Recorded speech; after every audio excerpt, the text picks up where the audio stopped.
विलकॉमन। स्टडीवारी court में आपका स्वागत है, आपका पॉडकास्ट जो वायलिन वाद्य यंत्रों की आकर्षक दुनिया के इर्द गिर्द है। आज हम बारोक के शानदार समय में प्रवेश करते हैं। हम वॉशिंगटन में कांग्रेस लाइब्रेरी के पढ़ने के कमरे में हैं। हर जगह पुरानी किताबों, इतिहास और ज्ञान के संरक्षण की खुशबू आ रही है। और अचानक इस वातावरण के बीच एक संगीतकार अपना वाद्य यंत्र उठाता है, एक ब्रोच, जिसे 1690 में एंटोनियो स्ट्रडिवारी ने बनाया था। यह वाद्य यंत्र सामान्य नहीं है।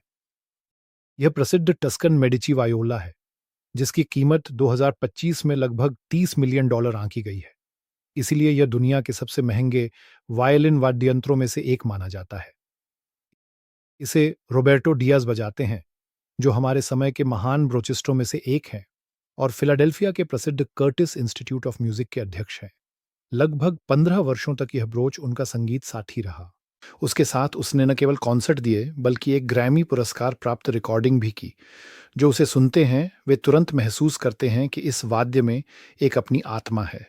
कई उसकी महीन बनावट, उसकी सादगी और शिल्प की सुंदरता की प्रशंसा करते हैं।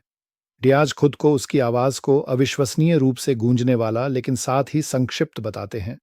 खास तौर पर टस्कन मेडिसी के पास इस आवाज में वह खास बात है, एक चमक, एक झिलमिलाहट जो ध्वनि को सहज ही कमरे में फैलाती है। जब आप हॉल में बैठते हैं तो आपको ऐसा लगता है कि आवाज जीवित है और श्रोता को अपने में समेट लेती है। और फिर वहां कीमत है, $30 मिलियन, एक संख्या जो अवास्तविक लगती है। डियाज खुद कहते हैं कि वह रोजमर्रा की जिंदगी में इसके बारे में नहीं सोचते।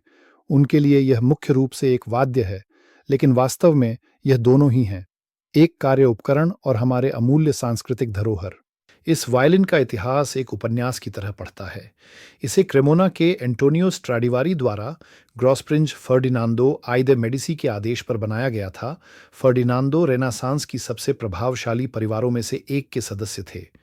बाद में यह सदियों से विभिन्न हाथों से गुजरती रही, जब तक कि यह हर्बर्ट स्ट्रॉस, मसीह के व्यापारी साम्राज्य के उत्तराधिकारी, की संग्रह में नहीं पहुंची। उनकी मृत्यु के बाद इसे 1977 में उनकी विधवा ने कांग्रेस लाइब्रेरी को दान कर दिया। हाल ही में एक असाधारण घटना हुई। उपहारों और बिक्री के संयोजन के माध्यम से वायलिन स्थायी रूप से लाइब्रेरी का हिस्सा बन गया। संग्रहकर्ता डेविड और एमी फुलटन ने अविश्वसनीय $20 मिलियन का दान दिया। उस समय के मालिक बेयर्ड परिवार ने इसे बाजार मूल्य से कम में बेच दिया। यह $10 मिलियन का त्याग भी एक दान माना जाता है। वे मिलकर यह संभव बना चुके हैं कि टस्कन मेडिसी कभी तिजोरी में नहीं खो जाती, बल्कि अभी भी सार्वजनिक रूप से सुनी जा सकती है, और यही वह महत्वपूर्ण बिंदु है। स्ट्राडिवारी की 1 दर्जन से भी कम वायलिनें ही ज्ञात हैं। वे उसकी वायलिनों की तुलना में बहुत कम हैं, लेकिन कई संग्रहालय की वस्तुओं के विपरीत टस्कन मेडिसी एक जीवित उपकरण बनी हुई है। इसे बजाया गया, देखभाल की गई, पुनर्निर्मित किया गया, हमेशा गतिशील, हमेशा ध्वनि में। इस सक्रिय उपयोग से इसकी कीमत बढ़ती है, क्योंकि यह दिखाता है एक उपकरण तभी वास्तव में जीवित रहता है जब वह बज रहा हो।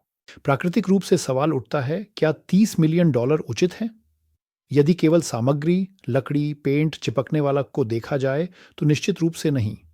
लेकिन यदि सांस्कृतिक मूल्य, ऐतिहासिक महत्व, दुर्लभता और ध्वनि गुणवत्ता को शामिल किया जाए तो स्पष्ट हो जाता है, ये उपकरण केवल वस्तुएं नहीं हैं, वे कला के कार्य हैं, एक युग के साक्षी, एक अन्य समय की आवाजें हैं। बाजार पर एक नज़र से यह स्पष्ट हो जाता है। सबसे महंगी वायलिन जिसे कभी नीलाम किया गया वह लेडी ब्लंट स्ट्राडिवारी थी। 2011 में यह $15.9 मिलियन में बेची गई।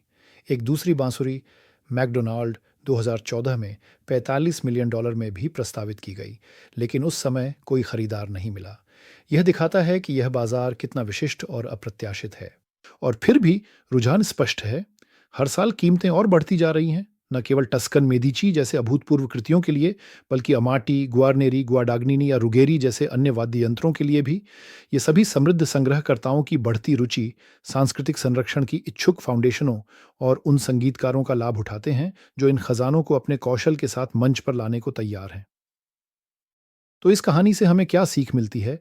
शायद यह कि हमारी दुनिया में ऐसी चीजें हैं जिन्हें केवल संख्याओं से मापा नहीं जा सकता। टस्कन मेदिची वायोला इसका एक उदाहरण है। यह मूल्यवान है क्योंकि यह ध्वनि में सुंदरता बदलती है, क्योंकि यह लोगों को छू जाती है, क्योंकि यह अतीत और वर्तमान के बीच एक पुल बनाती है। और यह भी दिखाती है संरक्षकता जीवित है। एक्रोनिम बिना संग्रहकर्ताओं और परिवारों की उदारता के यह वाद्य यंत्र शायद लंबे समय से किसी निजी तिजोरी में खोया होता। इसके बजाय यह सुलभ रहता है संगीतकारों, श्रोताओं और आने वाली पीढ़ियों के लिए। दिन के अंत में यह वही है जो ऐसे वाद्य यंत्रों का मूल्य निर्धारित करता है, लाखों में कीमत नहीं, बल्कि यह कि वे अभी भी बज सकते हैं। आज के लिए बस इतना ही। धन्यवाद कि आपने फिर से स्ट्राडिवारी कोड में सुना। हमारे पॉडकास्ट को सब्सक्राइब करें, इसे दूसरों के साथ साझा करें और इस ध्वनि यात्रा में हमारे साथ बने रहें, जो वाद्य यंत्रों की आकर्षक दुनिया में ले जाती है। रुचि बनाए रखें। हम मिलते हैं।